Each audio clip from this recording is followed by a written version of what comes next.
This program is designed and produced by the community with the support of TV Cogeco.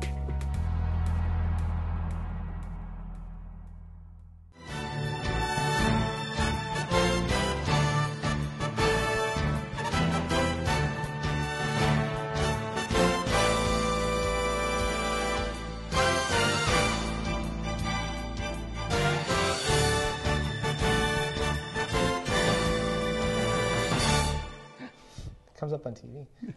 Hi, welcome to this edition of Up to Date. I'm Bruce McIntyre. With me, as usual, County Warden Peter Ramo. Good afternoon. Good afternoon too. Well, evening. Not sure what we're reviewing here, but you know what? One thing that is going on in the county is long-term care. Yes. It's within the private sector and the public sector, and the county Renfrew has 2 homes that we're responsible for. So, Peter, let our viewers know about our role with our long-term care. Under the Municipal Act, the county is responsible for long-term care, and it's responsible to have 1 home, as you've mentioned, but we have 2. One is in Renfrew and the other is in Pembroke. They have 177 and 165 beds. Of interest, in Ontario, there are approximately 70,000 people who are in long-term care beds at this point, and by the year, I think 2028, they're expecting something like 288,000. So it's, as you say, I've said in the past, it's not going to, the numbers aren't going to go down. It costs about $13 million for each home. Approximately, it's up probably 13.5 and 13.2 or something like that for each home to operate. Of that, the county puts in about 1.3 million and 1.08, I think, and then the city's share is about 42%.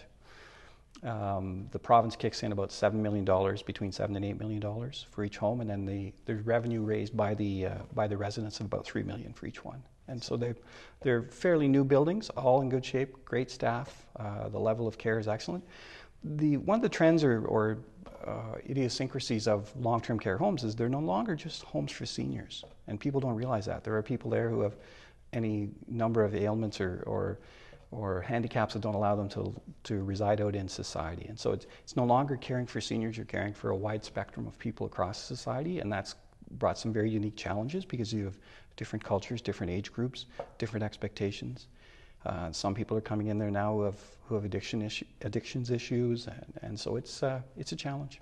And one of the challenges both administrators have at the homes and the staff is making the residences their homes. It's not a hospital. It's not an institution. It's their homes. So they try to accommodate that needs. And something they've done, both long-term homes, is created foundations to try and help with those needs. Tell us about the foundations. Yeah, the foundations have been great. They spent a great deal of time finding out what the respective homes need to make it a better place to live in and a better quality of life for the residents. And so they fundraise. In Renfrew, it's been the auditorium.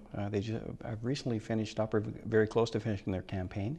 And great support from the Renfrew Rotary Club, and also from various businesses and individuals and telethons, and so it's been a real successful campaign led by the community. So the community figured out what they needed, and they've gone out and done it, and the county's been very fortunate to benefit from that.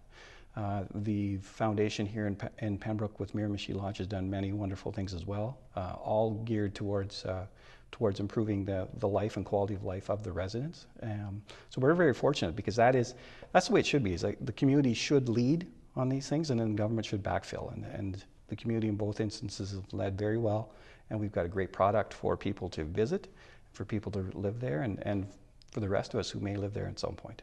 And one of the challenges, which is all through all sectors of life, no matter what industry you're in or walk of life, is government funding. It really is a challenge. And we look at the residents of the long-term care home, a shocking statistic, which kind of woke me up, is the amount of money the government gives for food. Yes. Tell us about, I think it's an eye-opener for our viewers. Yeah, it's in the neighborhood of about $7 a day. For all 3 meals. For all 3 meals. For a resident of a home. For a resident of the home. And for a person who's committed murder or assault in a jail? I'm not very familiar with that, but I'm assuming it would be slightly more than that. I've heard over $20 a day. Okay. Over $20 a day, almost 3 times the amount. Yeah. And so it's a challenge. We have government funding and the government direction for funding. Tell us a bit about the struggles with that. Well, it's not a consistent model, and so what they do is they take it's called the case mix index, and they take the difficulty or the challenge of caring for the person, and they assign a number to it. Yeah. And if that number goes up or down significantly, then your funding goes up.